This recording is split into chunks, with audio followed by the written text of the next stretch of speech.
चलो मित्रांनो, एसबीआय क्लरिकलची जी most awaited notification होती, जी सप्टेंबरमध्ये प्री होणं अपेक्षित होतं, ते नोटिफिकेशन एकदाच रिलीज झालं. ऍडव्हर्टिजमेंट डिटेलमध्ये आता सध्या आपल्या समोर आहे आणि त्या ऍडव्हर्टिजमेंट मध्ये कुठले कुठले मुद्दे दिलेत, किती जागा महाराष्ट्रासाठी आहेत, भारतात एकूण किती जागा आल्या, या सगळ्या गोष्टी ज्या आहेत, कोण कोण इलिजिबल आहेत, कशा कशा पद्धतीने आहे, सगळ्या गोष्टी ज्या आहेत या आपण टप्प्याटप्प्याने जाणून घेऊयात. त्यापूर्वी एसबीआय म्हणजे नेमकं काय, किंवा एसबीआय सिर्फ नाव ही काफी आहे असं आपण म्हणतो. कारण एसबीआय भारतातली सगळ्यात मोठी सरकारी बँक आणि सगळ्यात मोठ्या सरकारी बँक असताना सुद्धा सगळ्यात जास्त खर्च करणारी, एम्प्लॉईवर सगळ्यात जास्त खर्च करणारी बँक म्हणजे स्टेट बँक ऑफ इंडियाच्या बाबतीत मागे काही दिवसापूर्वी काही लोकांनी निगेटिव्ह न्यूजही पसरवल्या. असं होणार आहे, तसं होणार आहे, अग्निवीर येणार आहे, अग्नि बँक येणार आहे, बँकवीर येणार आहे. पण फायनली या सगळ्या गोष्टींना पूर्णविराम देऊन एसबीआयने आपलं रेग्युलर नोटिफिकेशन जे आहे ते पब्लिश केलं. आणि दरवर्षी जसं नोटिफिकेशन एसबीआय क्लरिकल साठी, रिक्रुटमेंट साठी पब्लिश करते, सेम टू सेम तसं म्हणजे रेग्युलर बेसिसवरची जी रिक्रुटमेंट यावर्षी सुद्धा आली आहे. पण ओव्हरऑल मी म्हणत होतो की एसबीआय हे नाम काफी का आहे, एसबीआय सिर्फ नाम ही काफी, आपण असं का म्हणतो. त्याच्या मागचं रिझन असं आहे की एसबीआय मधले जे एम्प्लॉईज जे आहेत, जर तुम्ही बघितलं तर ऑफकोर्स थोडासा कामाचा लोड एसबीआय मध्ये आहे, पण एसबीआय सारखी सॅलरी, एसबीआय सारख्या फॅसिलिटीज, लोकेशन, या सगळ्या गोष्टी फक्त एसबीआय करू शकते as compared to other nationalise bank. म्हणून आजही तुम्ही बघा मुलांमध्ये एसबीआयचं क्रेज जास्त आहे. आरबीआय नंतर जर कोणाला कुठल्या बँकेत जॉब मिळवायचा असेल तर मुलं नॉर्मली टार्गेट ठेवतात एसबीआय मध्ये. तर ओव्हरऑल त्याबद्दल ज्या क्लरिकलची रिक्रुटमेंट आहे त्याची इन्फॉर्मेशन आज मी तुम्हाला डिटेलमध्ये देतो. सगळ्यात पहिले स्टार्ट करूया जागांपासून, की किती जागा यावर्षी एसबीआय भरणार आहे.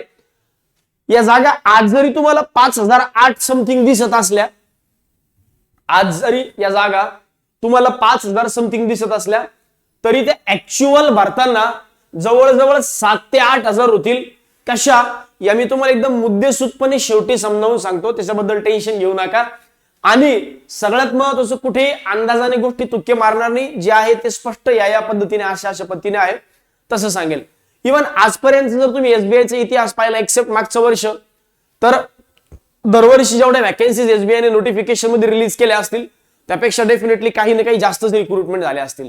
म्हणजे ओव्हरऑल जर एसबीआयने 9000 जागांची ऍड काढली असेल तर कमीत कमी 10 ते 11,000 जागा कमीत कमी भरल्या दरवर्षी एसबीआय क्लरिकलच्या.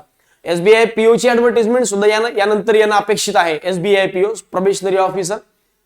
तर भारतात एकूण 5000 पेक्षा जास्त जागांची रिक्रुटमेंट होणार आहे भारतामध्ये. आणि यावेळेस जर तुम्ही तो वॅकन्सीजचा टेबल व्यवस्थित बघितला, वॅकन्सीजचा टेबलही तुम्हाला एकदा दाखवून देतो. वॅकन्सीजचा टेबल जर आपण एकदा व्यवस्थित बघितला तर त्याच्यामध्ये आपल्या लक्षात येईल वॅकन्सीजच्या टेबलमध्ये की जेवढ्या रिक्रुटमेंट आहेत या रिक्रुटमेंट मध्ये सगळ्यात जास्त रिक्रुटमेंट ज्या आहेत या आहेत महाराष्ट्राच्या वाट्याला. जेवढ्या रिक्रुटमेंट म्हणजे जेवढे ऍडव्हर्टिजमेंट जी आहे, जेवढ्या जागा ऍडव्हर्टिजमेंट मध्ये तुम्हाला दिल्यात, त्याच्यामध्ये सगळ्यात हायएस्ट नंबर ऑफ वॅकन्सीज ज्या आहेत त्या दिसतात बघा महाराष्ट्राच्या वाट्याला. तुम्हाला दिसत असेल अरुणाचल प्रदेश, मणिपूर, मेघालय, त्रिपुरा. एकच मिनिट, खाली आलोय का आपण फारच.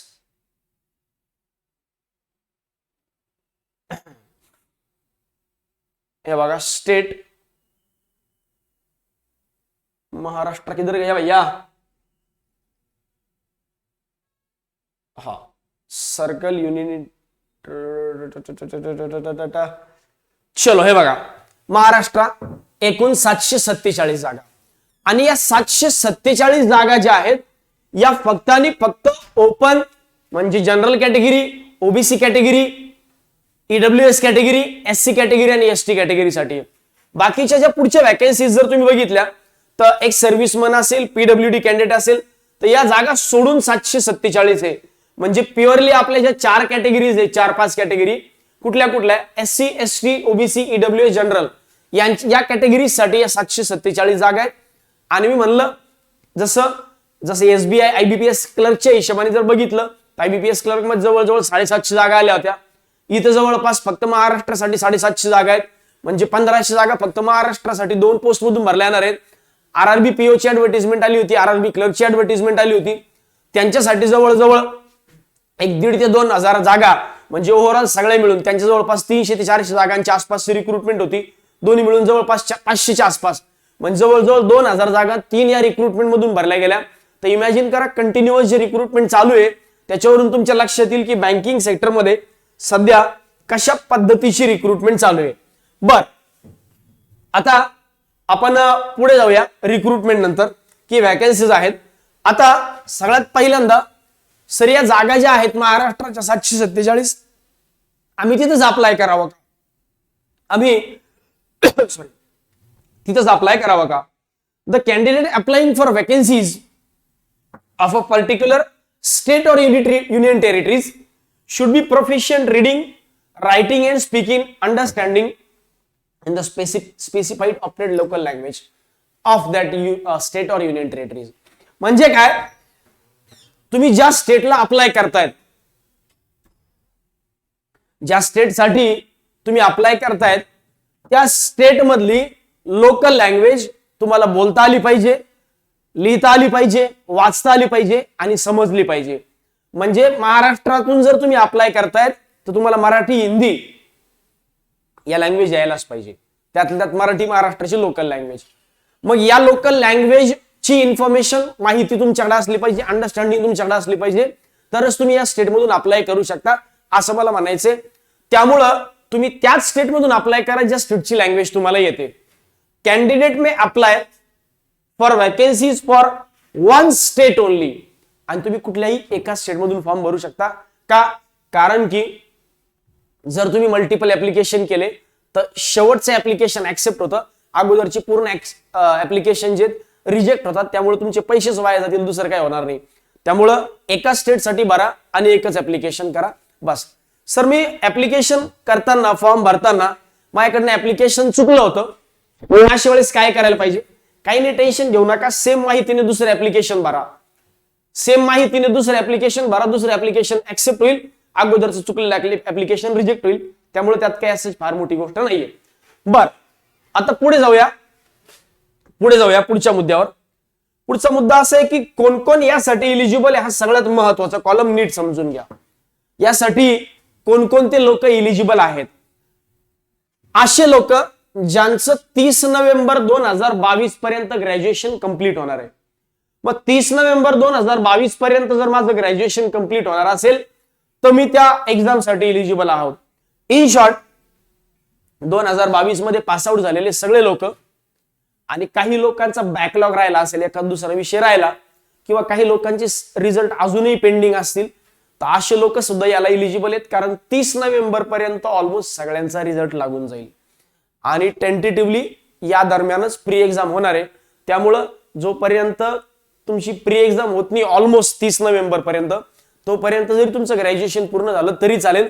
आजच तुमचं ग्रॅज्युएशन पूर्ण असावं असं काही कंपल्सरी नाही. ग्रॅज्युएशन पूर्ण असेल तरी फॉर्म भरू शकता, यावर्षी ॲपियर असेल तरी फॉर्म भरू शकता, पण तुमचा निकाल फायनल जो आहे हा 30 नोव्हेंबरच्या आत लागला पाहिजे असं त्यांचं म्हणणं आहे. बर, एज लिमिट बघा, 1 ऑगस्ट 2022 पर्यंत, 1 ऑगस्ट 2022 पर्यंत तुमचं वय हे 20 पेक्षा खाली नसावं आणि 28 पेक्षा वर नसावं. म्हणजे तुमचं वय 20 ते 28च्या दरम्यान असावं. कधी? 1 नोव्हेंबर 2022 पर्यंत. 1 ऑगस्ट 2022, 1 ऑगस्ट 2022 पर्यंत, 1 ऑगस्ट 2022 पर्यंत तुमचं वय 20च्या पुढे आणि 28च्या आत असावं. जर तुम्ही SC ST कॅटेगरीला बिलॉंग करत असताल तर तुमचं एज 28+5 म्हणजे 35 पर्यंत चालतं. जर तुम्ही OBC कॅटेगरीला बिलॉंग करत असताल तर तुमचं एज +3. जे गव्हर्नमेंटचे रूल्स आहेत, एक सर्व्हिसमन साठी असेल, बाकी PWD कॅन्डिडेट साठी 10 वर्षांचं एक्झम्पशन असेल, तर ते त्या हिशोबाने सगळं लागू पडतं. तिसरी महत्वाची कंडिशन लोकल लँग्वेज. मी आता जसं बोललो, जे लोक महाराष्ट्रातून अप्लाय करू इच्छितात अशा लोकांना लोकल लँग्वेज मराठी किंवा हिंदी किंवा उर्दू या 3 लँग्वेज पैकी एक लँग्वेज येणं आवश्यक असतं. आता जर एखादा विद्यार्थी मराठी बोलतो पण तो त्याने कधीच मराठी शिकलेलं नाही, म्हणजे मराठी बोलता येतं पण मराठी शिकला नाही, त्याने 10वी 12वी ग्रॅज्युएशन मध्ये कधीच मराठी नाही शिकला, तर त्याला लँग्वेज प्रोफिशियन्सी टेस्ट द्यावी लागेल. बघा, candidates who produce 10th or 12th standard marksheet certificate evidence having studied the specified opted local language. म्हणजे समजा मी महाराष्ट्रातून अप्लाय करतोय आणि 10वी किंवा 12वीला किंवा डिग्रीला, त्यातल्या 10वी 12वीला जर मी मराठी शिकलोय असं सर्टिफिकेट मी दिलं किंवा 10वीच्या किंवा 12वीच्या मार्कवर मराठी हा सब्जेक्ट मी शिकलेलो आहे, तर मला लोकल लँग्वेज म्हणजे एलपीटी देण्याची गरज नाही. पण will not be required to undergo the local language test. पण ज्या व्यक्तीच्या मार्कशीटवर लोकल लँग्वेज ही नाहीये किंवा तो व्यक्ती 10वी आणि 12वीला लोकल लँग्वेज शिकलेला नसेल, तर अशा व्यक्तीला लोकल लँग्वेज प्रोफिशियन्सी टेस्ट, जिला आपण म्हणतो एलपीटी लोकल प्रोफिशियन्सी टेस्ट, ती तुम्हाला द्यावी लागेल. लँग्वेज प्रोफिशियन्सी टेस्ट ती तुम्हाला द्यावी लागेल, जी फार पांचट असते, नॉर्मली त्यात कोणी फेल होत नाही. म्हणून जे लोक महाराष्ट्रातून अप्लाय करणार आहे त्यांनी ही गोष्ट काळजीपूर्वक वाचा, काळजीपूर्वक बघा. अदर स्टेटचा कॅन्डिडेट असेल तो महाराष्ट्रातून अप्लाय करू शकणार नाही, कारण त्यांनी 10वीला 12वी मराठी शिकलेली आहे आणि एलपीटी तो जर फेल झाला त्यासाठी ती मोठी रिस्क असेल. त्यामुळं महाराष्ट्रासाठी ही एक चांगली गोष्ट आहे. पुढे हा झाला एलिजिबिलिटी क्रायटेरिया. आता बघा नेमकी यांची सिलेक्शन प्रोसेस कशी असते, की स्टेट बँक ऑफ इंडिया मध्ये जर मला क्लर्क व्हायचे तर माझी नेमकी सिलेक्शन प्रोसेस कशी असेल, म्हणजे ही रिक्रुटमेंट प्रोसेस नेमकी कशी होणार आहे. सगळ्यात पहिले मला प्री एक्झाम द्यायची आहे, सगळ्यात पहिल्यांदा मला प्री एक्झाम द्यायची आहे, त्यानंतर मेन्स एक्झाम आणि त्यानंतर डॉक्युमेंट व्हेरिफिकेशन.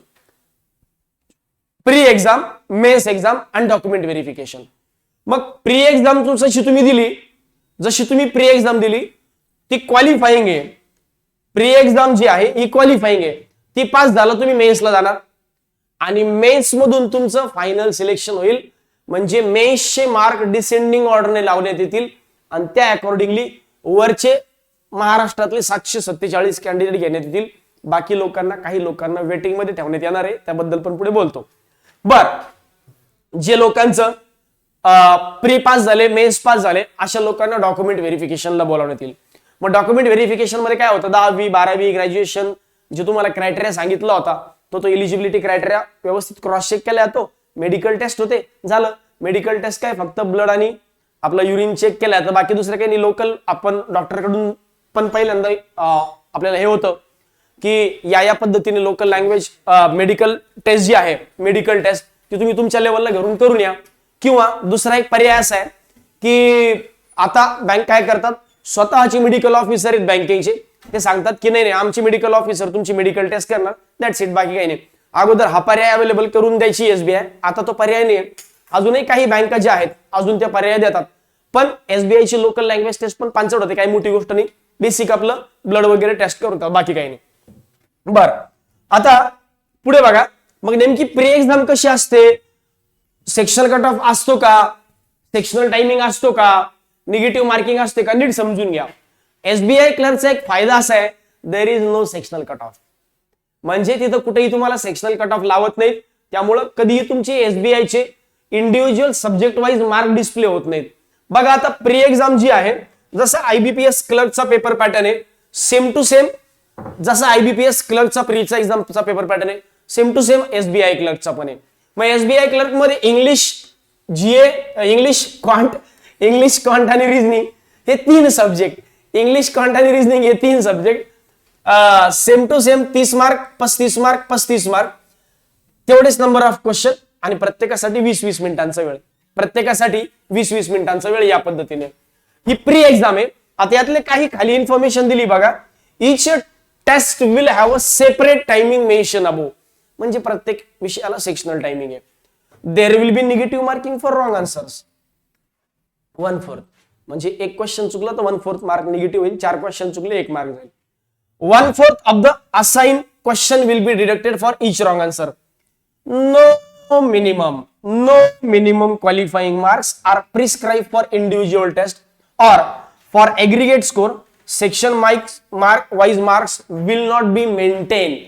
याचा अर्थ असा होतो की इकडे सेक्शनल कट ऑफ नाहीये, ओव्हरऑल कट ऑफ लावतील आणि सेक्शनल स्कोर सुद्धा मेंटेन करण्यात येणार नाही. तुम्हाला 100 पैकी किती मार्क पडले एवढं सांगतील, तुम्हाला सांगणार नाही क्वांटम मध्ये एवढे पडले, रिजनिंग मध्ये एवढे पडले, इंग्लिश मध्ये एवढे पडले. तर मागच्या वर्षीपासूनचा ट्रेंड आहे, म्हणजे पहिल्यापासूनचा ट्रेंड आहे एसबीआयचा. एसबीआय कधी sectional cut of sectional mark लावत नाही. बर, आता पुढे एक महत्वाची गोष्ट याच्यामध्ये की सर प्री मधून मेन्सला किती लोकांना इलिजिबल होतात. म्हणजे जर समजा महाराष्ट्रासाठी जर 747 जागा आहेत तर मेन्सला किती लोक जातील हे बघा. adequate number of candidate in each category as decided by the bank approximately 10 times of the number of vacancies subject to the availability will be shortlisted for main exam from the list of all candidate arranged in descending order of aggregate mark score. म्हणजे काय, pre मध्ये तुम्हाला जो score मिळेल हायएस्टला त्याच्यानुसार descending ऑर्डरने एक list बनवण्यात येईल आणि महाराष्ट्रासाठी जागा आहेत 747 गुणिले 10 म्हणजे फक्त महाराष्ट्रातून 7470 लोक मेन्सला क्वालिफाय होतील फक्त महाराष्ट्रामधून. मग इमॅजिन करा एवढे नंबर ऑफ कॅन्डिडेट जर महाराष्ट्रातून मेन्सला क्वालिफाय होणार आहे, एवढं तर सिरियस तयारी करणारा क्राऊड पण नाही महाराष्ट्रामध्ये. मी सिरियस तयारी करणारा क्राऊड म्हणतोय, तयारी करणारा क्राऊड महाराष्ट्रामध्ये खूप मोठा आहे, पण सिरियस बद्दल बोलतोय. सिरियस करणारा बऱ्यापैकी कमी आहे, ऑफकोर्स त्याच्यापेक्षा जास्त आहे, पण मी सांगतोय की सिरियस तयारी करणारा क्राऊड हा बऱ्यापैकी कमी आहे.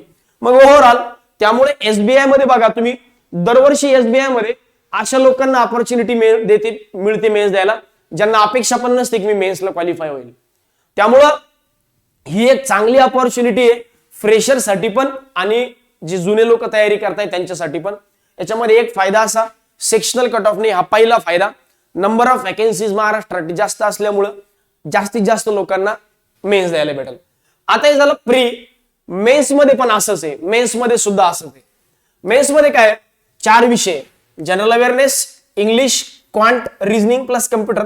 पण कम्प्युटरवर प्रश्न विचारत आहेत मोस्टली, तुम्ही बघितलं असेल. GA 50 question 50 mark, English 50 question 40 question 40 mark. त्यानंतर हे जे आहे क्वांट 50 क्वेश्चन 50 मार्क आणि रिजनिंग 50 क्वेश्चन 60 मार्क. अशा हिशोबाने 190 क्वेश्चन आणि 200 मार्कांचा पेपर. सेक्शनल टायमिंग तो तसा दिलाय बघा. जीएला 35 मिनिटं, क्वांटला 45 मिनिटं, इंग्लिशला 35 मिनिटं आणि रिजनिंगला 45 मिनिटं, असा 2 तास 45 मिनिटांचा 2 तास 40 मिनिटांचा वेळ. बर, each test will have a separate timing as mentioned above. कळलं. आणि 1/4 निगेटिव्ह मार्किंग आहे, इथेही 1/4 निगेटिव्ह मार्किंग आहे. इथं सुद्धा तीच गोष्ट आहे, there is no sectional cut off. इकडेही कुठेही सेक्शनल कट ऑफ नाही. त्यामुळं मेन्स मध्ये सुद्धा तुमचा ओव्हरऑल मार्क्स डिस्प्ले केला जातो. आता मेन्स मध्ये जे तुम्ही स्कोर करणार त्यानुसार डिसेंडिंग ऑर्डरने लावतील आणि पहिले 747 लोक जे आहेत, सुरुवातीचे 747 लोक यांना मेन्स साठी बोलून घेतील. सुरुवातीच्या 747 लोकांना मेन्स साठी, म्हणजे मेन्स म्हणजे फायनल डॉक्युमेंट व्हेरिफिकेशन साठी. आता ऑफकोर्स डॉक्युमेंट व्हेरिफिकेशन मधून काही प्रमाणात लोकांची गळती होते किंवा काही लोक जाऊ शकतात.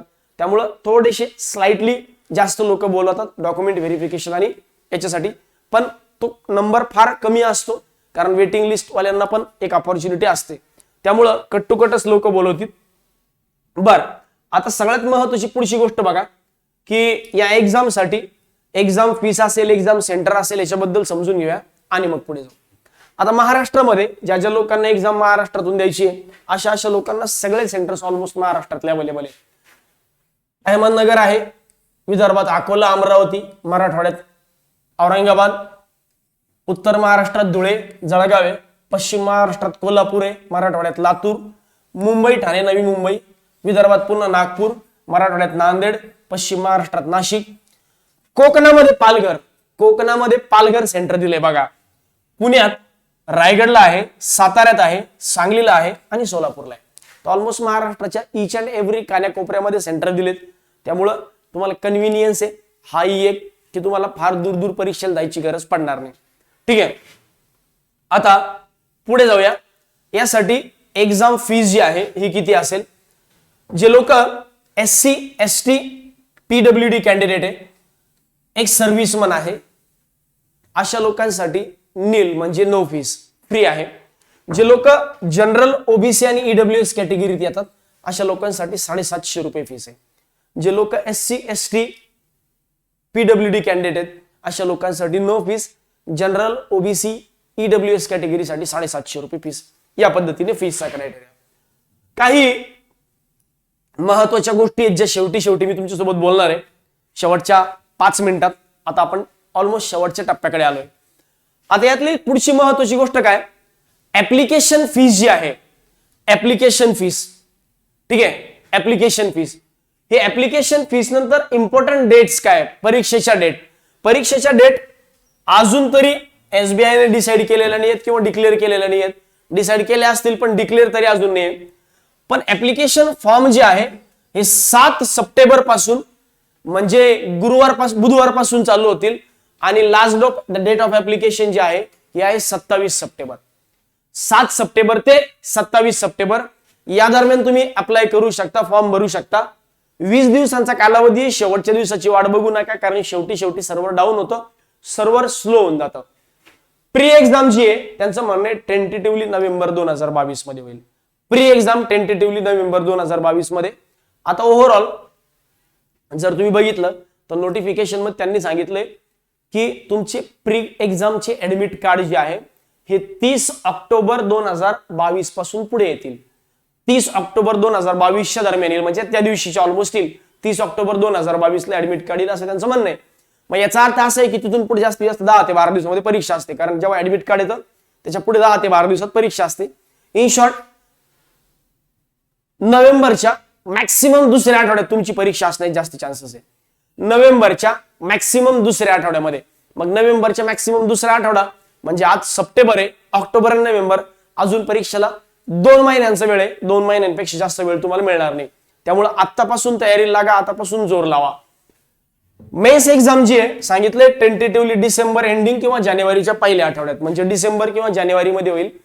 आता डिसेंबरच्या जर तुम्ही एसओच्या तारखा पाहिल्या तर डिसेंबरचा शेवटचा वीक जो आहे हा IBPS एसओला बुक आहे ऑलमोस्ट. मग डिसेंबर मध्ये घेतली तर 15 म्हणजे 20 तारखेच्या अगोदर घ्यावी लागेल किंवा ऑड डेला एक्झाम घ्यावी लागेल असं येऊ शकतं. किंवा मग डायरेक्टली जानेवारीमध्ये जाऊ शकते, कारण आयॉन डिजिटल सेंटरच्या ज्या डेट्स आहेत या ऑलमोस्ट IBPS एसओ साठी शेवटचा आठवडा बुक आहे. त्यामुळे एकतर शेवटच्या आठवड्याच्या म्हणजे तिसऱ्या आठवड्यात किंवा डायरेक्टली जानेवारीच्या पहिल्या आठवड्यात एक्झाम जाऊ शकते. कारण जर नोव्हेंबरच्या दुसऱ्या आठवड्यात परीक्षा झाली तर within span of 1 month exam घेणं जरा क्वाईट डिफिकल्ट वाटतं. कारण रिझल्ट एक्झाम घेणं कमीत कमी 2 आठवडे एक्झाम चालेल. 2 आठवड्यानंतर एक्झाम झाल्यानंतर मग त्यानंतर त्यांचे रिझल्ट आणि त्यानंतर मग मेन्सचं ऍडमिट कार्ड, या हिशोबाने 40-45 दिवसांचा वेळ मिळतो. एकदम कट टू कट 30 दिवसांचा वेळ मिळणं मला तरी थोडंसं जड वाटतं. त्यामुळे डिसेंबर एंडिंग न होता ऑलमोस्ट जानेवारीमध्ये एक्झाम जाईल, पण आपण प्रिपरेशन करताना ऑलमोस्ट डिसेंबर एंडिंगच्या हिशोबानेच तयारी करायची. पुढे बघा, आता काही महत्वाचे पॉइंट आहे जे तुम्ही लक्षात ठेवलेच पाहिजे ऍप्लिकेशन करण्याच्या अगोदर. काही महत्वाचे पॉइंट, हे पॉइंट नीट लक्षात घ्या. मी अगोदर सांगितलं की जागा पूर्ण भारतासाठी 5000च्या आसपास आहे. 5000 प्लस जागा आहे. 5008 वॅकन्सीज दिल्या एक्सेप्ट PWD कॅन्डिडेट. आता यांचं म्हणणं काय, दरवर्षी SBI ऑलमोस्ट 2 ते 3 वेटिंग लिस्ट तयार करते. 2 ते 3 वेटिंग लिस्ट म्हणजे SBI ने आता जर रिझल्ट डिक्लेअर केला तर जवळजवळ पुढचे 6 महिने SBI मध्ये रिक्रुटमेंट चालू राहते त्याच रिक्रुटमेंट प्रोसेसवर. म्हणजे याच्यातूनच काही लोकांना पुढे जॉईनिंग येत असते. मग यांचं म्हणणं काय, a wait list up to 50% of the vacancies. मी काय म्हणलं होतं की जर 5000 जागा आहेत तर 5000चे 50% अप टू 50% पर्यंत आम्ही वेटिंग लिस्टला कॅन्डिडेट ठेवू. आता वेटिंग लिस्टला कॅन्डिडेट ठेवले हे आपल्याला कधीही कळत नाही कुठल्या कॅन्डिडेटला वेटिंगला ठेवले. आपल्याला काय पाहावं लागतं, अंदाज घ्यावा लागतो की कट ऑफ कितीचा होता. सपोज मेन्सचा कट ऑफ 86चा आणि एखाद्या विद्यार्थ्याला 85.75 किंवा 85 किंवा 84. मग असा विद्यार्थी ऑलमोस्ट असं कन्सिडर करावं लागतं की तो वेटिंग मध्ये. मग तो वेटिंग मध्ये पडला याचा अर्थ असा आहे की पुढच्या 1-2 वेटिंग लिस्ट मध्ये त्याचं क्लिअर होऊ शकतं. आता मग त्याच्यामुळे काय होतं की आता जेवढ्या वॅकन्सीज भरल्या गेल्या त्यानंतर आणखी काही वॅकन्सीज, त्यांचं म्हणणं काय, candidate will be release from the wait list on quarterly basis. Quarterly basis म्हणजे प्रत्येक 3-3 महिन्याला. Against non joining candidates and resignation out of the current batch only. म्हणजे करंट बॅच मधून ज्या लोकांनी रिझाईन केला असेल किंवा करंट बॅच मधून ज्या लोकांनी जॉईनच केलं नसेल अशा लोकांपैकी ज्यांनी जॉईन केलं नाही किंवा सोडून गेले अशा लोकांना च्या अगेन्स्ट वेटिंग लिस्ट तुमची रिझर्व्ह मध्ये असते. Subject to the candidate securing minimum qualifying marks as may stipulated by the bank for the selection, this wait list will be valid for a period of 1 year from the date of declaration of final result. म्हणजे काय, म्हणजे final result लागल्यानंतर within span of 1 year त्या एका वर्षापर्यंत ही waiting list valid असते. त्यानंतर एका वर्षानंतर ती वेटिंग लिस्ट आपोआप लॅप्स होऊन जाते. त्यानंतर कुणीही म्हणू शकत नाही की मी वेटिंग लिस्ट मध्ये आहे. त्यामुळं 1 वर्षापर्यंत नॉर्मली एसबीआयचा आजपर्यंत इतिहास आहे, मॅक्सिमम 3 वेटिंग लिस्ट एसबीआय काढते, मिनिमम 2 तर आरामात वेटिंग लिस्ट होतात. आताच मागे एक दुसरी वेटिंग लिस्ट एसबीआयची मागच्या वर्षी लागून गेली.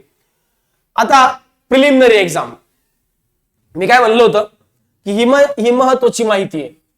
त्यांचं म्हणणं आहे की तुमची जे ऍडमिट कार्ड आहे प्री एक्झामचे हे 29 ऑक्टोबर 2022 पर्यंत पासून पुढे ऑनवर्ड्स रिलीज होतील. म्हणजे 29 ऑक्टोबर 2022 पासून पुढे रिलीज होतील. याचा अर्थ नोव्हेंबरच्या 2ऱ्या किंवा 3ऱ्या आठवड्यात मॅक्सिमम तुमची एक्झाम होण्याची दाट शक्यता आहे. आता नोव्हेंबरच्या महिन्यामध्ये आयबीपीएस पीओ मेन्स आहे, नोव्हेंबर महिन्यामध्ये आयबीपीएस पीओ मेन्स आहे. त्यामुळं नोव्हेंबर महिन्यामध्ये त्या तारखा बाजूला ठेवून ज्या रिमेनिंग डेट्स आहेत त्या डेटला प्री होण्याचे चान्सेस आहेत. कारण प्री मिनिमम 2 ते 3 दिवस चालेल. मिनिमम 2 दिवस तर चाललीच पाहिजे, 3 पण दिवस चालू शकते, कधी कधी 4-4 दिवसही चालते. त्यामुळं नंबर ऑफ ऍप्लिकेशन जास्त आले की ऑफकोर्स शिफ्ट जे आहेत या नंबर ऑफ वाढतात. त्यामुळे थोडासा मागे पुढे या डेटमध्ये होऊ शकतं. आता मी अगोदर पण सांगितलं, not more than 1 application should be submitted by a candidate. एका कॅन्डिडेटने एकापेक्षा जास्त ऍप्लिकेशन भरू नये. In case of multiple application, तिकडे झालं बघा, in case of multiple application final application will be accepted. म्हणजे काय, जर तुम्ही एकापेक्षा जास्त फॉर्म भरले तर जे तुम्ही शेवटी फॉर्म भरलाय, लास्टला जो फॉर्म भरलाय तो ऍक्सेप्टेड होईल, अगोदरचे ऍप्लिकेशन विल बी रिजेक्टेड असं म्हणणं आहे. आता इम्पॉर्टंट पॉइंटचा पार्ट 2, कॅन्डिडेट नीट ऐका, बरेचदा याच्यामधून काही लोक अडकून जातात. त्यामुळे ही माहिती नीट समजून घ्या. Candidate who have defaulted in repayment under any lending arrangement, banks और NBFCs either have to get the CIBIL status updated or produce no objection certificates from the lender on or before the date of joining in selected post, failing which the letter of offer shall be withdrawn or cancelled. माझ्या वडिलांनी माझ्या नावावर crop loan घेतलं होतं आणि गावाकडची एक मानसिकता आहे की काही दिवसानंतर क्रॉप लोन जे आहे हे माफ होतं.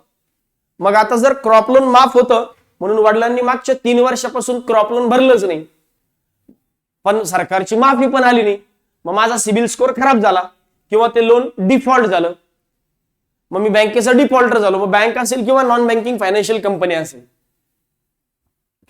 अशा वेळेस माझा सिबिल खराब झाला, कमी आला. अशा वेळेस तुम्ही जॉईनिंग होण्याच्या अगोदर एक तर तुमचा सिबिल चांगला असावा किंवा ते लोन रिपे करून तुम्हाला त्या लेंडरकडून एनओसी आणणं आवश्यक आहे. त्यामुळं बँकेमध्ये एसबीआयने हा मागच्या 3 वर्षापासून नियम आणलाय की जर तुम्ही बँकेचे डिफॉल्टर असाल तर तुम्हाला जॉईनिंग मिळणार नाही. त्यामुळं जर तुमच्या नावावर लोन असेल तर ऍटलिस्ट त्याला रेग्युलर करावं. बघा, डिफॉल्ट करू नका. रेग्युलर लोन असेल, सर वडिलांनी मागच्या वर्षी काढलं, या वर्षी भरलं, पुन्हा काढलं, पुन्हा भरलं, पुन्हा काढलं, पुन्हा भरलं, काही फरक पडत नाही, तो काही डिफॉल्टर मानला जात नाही. रेग्युलर प्रीमियम भरणारा किंवा रेग्युलर व्यक्ती असेल, रेग्युलर लोन रिपेमेंट करणारा व्यक्ती असेल त्याला डिफॉल्टर म्हणत नाही. डिफॉल्टर कुणाला म्हणतात, क्रॉप लोन असेल तर मोर दॅन 1 year झालं की डिफॉल्ट मध्ये जातो लोन. होम लोन असेल, तुम्ही हप्ते भरले नसेल, गाडीचं लोन असेल, एज्युकेशनल लोन असेल, अशा लोनचे जर तुम्ही ईएमआय रिपे केले नाहीत किंवा पैसे भरले नाहीत तर तुमचा जो हप्ता आहे हा थकला आणि तुम्ही डिफॉल्टच्या लिस्टमध्ये गेले, सिबिल स्कोअर खराब येतो. अशा वेळेस बँक तुमची जॉईनिंग कॅन्सल किंवा ऑफर लेटर जे दिले ते तुमचं वापस घेऊ शकते, विड्रॉ करू शकते. त्यामुळं आता याला घाई करण्याची गरज नाही. आता जर तुमचं लोन डिफॉल्ट झाला असेल तर घाई करू नका. पुढच्या काही दिवसामध्ये टप्प्याटप्प्याने त्याला पूर्ण भरून टाकू नका. पूर्ण भरून पण टाकू नका. तुम्ही काय करा, टप्प्याटप्प्याने त्याला रेग्युलर करून घ्या. 1-2 हप्ते भरा, त्याला रेग्युलर करा आणि त्या बँकेकडून रेग्युलर झालं की आपोआप तुमचा सिबिल स्कोअर वाढेल. जर तुम्ही लोन भरलंय आणि एनओसी घेतली, समजा तुमची आता भरण्याची लायकी हे नाही, म्हणजे काय म्हणतात त्याला, आपली सध्या परिस्थिती नाही आपली की नाही बाबा मी भरूच शकत नाही, आता पेरणीचे दिवस आहेत आणि कुठं सोयाबीन बियाबीन विकल्यात नाही, त्यामुळे प्लीज आता भरण्याची घाई करू पण नका. घरी लगेच तंग करू नका की नाही मला आताच लोन भरून द्या, माझं नाव क्लिअर करून द्या. काही गरज नाही. जेव्हा जॉईनिंग येईल ना तेव्हा आज लोन भरायचं, उद्या परवा एनओसी मिळतं, एनओसी बँकेला सबमिट केलं, दॅट्स इट. पण मी तुम्हाला अर्ली काय सांगतोय, तुम्ही त्यासाठी मेंटली प्रिपेअर असावेत आता. म्हणून प्लीज उगाच घरच्या घरी सर आमच्या सरांनी सांगितलं पापा की नाही ते भरून टाका आणि आजच पैसे जमा करा, इकडून तिकडून काढा ते भरा, आधी नोकरी लागू द्या मग भरा, टेन्शन घेऊ नका. बरं, ओबीसी सर्टिफिकेट. बरेच लोकांचे आई वडील नोकरीला आहेत बघा. आता नोकरीला असल्यामुळे काय होतं, ते नॉन क्रिमिनल सेक्शन मध्ये बसत नाही. नॉन क्रिमिनल सेक्शन मध्ये बसत नाही म्हणजे इन्कम नॉन क्रिमिनलचा सध्या जो कट ऑफ येतो 8 लाखांचा आहे. जे लोकांचं इन्कम 8 लाखांच्या वर आहे ते नॉन क्रिमिनल सेक्शन मध्ये येत नाही. मग अशा लोकांनी जनरल मधून फॉर्म भरणं अत्यावश्यक असतो. जे लोक नॉन क्रिमिनल सेक्शन मध्ये किंवा ज्या लोकांचं नॉन क्रिमिनल निघत नाही अशा लोकांनी फॉर्म जो आहे हा जनरल मधून म्हणजे ओपन कॅटेगरीतून भरायचा आहे. कारण जर तुमचं नॉन क्रिमिनल मध्ये बसत नाही, इन्कम अबोव 8 लाख असेल तर मग याचा अर्थ असा आहे की तुम्ही ओपन कॅटेगरीमध्ये जाता, ओबीसी कॅटेगरीमध्ये तुम्हाला रिझर्वेशन घेता येत नाही. त्यामुळे ही एक गोष्ट लक्षात ठेवा. त्यानंतर सोबत तुमचं ओबीसी सर्टिफिकेट जे आहे हे 1/4/2022 नंतरचं असावं. आता सध्या तुमच्याकडे नसलं तरी चालेल. To the date of taking up to appointment, म्हणजे तुम्ही जेव्हा अपॉइंटमेंट तुमची होणार आहे तिथपर्यंत. आता याच्यामध्ये कधी काय होतं, फायनान्शियल मागच्या इयरचं लागतं, अशा वेळेस थोडी अडचण येते. पण ही काय काळजी करण्यासारखी गोष्ट नाही, ती धकून जाईल. कारण की आता तुम्ही सर्टिफिकेट काढलं काय आणि पुढे काढलं काय चालतं, काय फरक पडत नाही. आता सर माझ्याकडे ईडब्ल्यूएस सर्टिफिकेट नाही, मी फॉर्म भरू शकतो का? हो भरू शकता. आता माझ्याकडे ओबीसी सर्टिफिकेट नाही आहे, सेंट्रल ओबीसी, फॉर्म भरू शकता का? हो भरू शकता. बिंदास फॉर्म भरा, काही टेन्शन घेण्याची गरज नाही. पुढे a declaration will have to be submitted prescribe format by the candidate seeking the reservation under OBC category stating that he or she does not belong to the non-criminal section as on the last date of registration. म्हणजे काय, तुम्हाला एक declaration भरून द्यायचंय की आम्ही non criminal section मध्ये येत नाही. एक डिक्लेरेशन फॉर्म भरताना तुम्हाला ते काही नाही, फक्त टिक करायला लावतो, बाकी टेन्शन नाही. मग आणि याचं काही वेगळं सर्टिफिकेट नसतं. तुमचं जे ओबीसी सर्टिफिकेट असतं ना, ओबीसी सर्टिफिकेट सेंट्रल ओबीसी, याची इथं लिहिलेलं असतं फॉर गव्हर्नमेंट ऑफ इंडिया असं लिहिलेलं असतं. आणि सगळ्यात शेवटचा कॉलम असतो he or she does not belong to non criminal section. He or she does not belong to non criminal section. त्यामुळे काय टेन्शन घेण्याची गरज नाही. बरं, आता ओव्हरऑल सगळ्या गोष्टी ज्या आहेत या मी टप्प्याटप्प्याने तुमच्या समोर ठेवल्या. तरीही तुम्हाला असं वाटतं की सर या नोटिफिकेशन मध्ये मला या पद्धतीचा काही डाऊट आहे, या पद्धतीची मला काही शंका आहे, पर्सनल नंबर मी तुम्हाला इकडे देऊन ठेवलाय. त्या पर्सनल नंबरवर तुम्ही मला मेसेज कॉल करू शकता. मी माझ्या पद्धतीने तुम्हाला रिप्लाय करेल, कॉल रिसीव्ह करेल, नाही तर मी कॉल बॅक करेल, टेन्शन घेऊ नका. बाकी ऍप्लिकेशन उद्यापासून चालू होणार आहे. 1-2 दिवस थांबा, परवा दिवशीपासून म्हणजे 8-9 तारखेपासून फॉर्म भरणं चालू करा टप्प्याटप्प्याने. खूप मोठी संधी आहे महाराष्ट्रासाठी, खूप मोठ्या जागा आहेत आणि सगळ्यात महत्वाचं जो आयबीपीएस क्लर्कला अभ्यास केलाय तोच आयबीपीएस पीओ ला केलाय आणि तोच एसबीआय क्लर्कला कामाला येणार आहे. त्यामुळं एका दगडात लई मोठे पक्षी मारले जाणार आहेत. त्यामुळे अभ्यास चालू ठेवा, कॉन्स्टंटली कंटिन्युअसली अभ्यास चालू ठेवा. रिझल्ट जो आहे हा यावर्षी डेफिनेटली आपल्याला काढायचा आहे. ठीक आहे. बाकी राहिला प्रश्न स्टडी प्लॅन असेल याबद्दल काही अपडेट असेल बाकी, तर मग आपण टप्प्याटप्प्याने पुढच्या व्हिडिओच्या माध्यमातून तुमच्या समोर येऊच. ठीक आहे. चलो, take care, bye bye, thank you very much.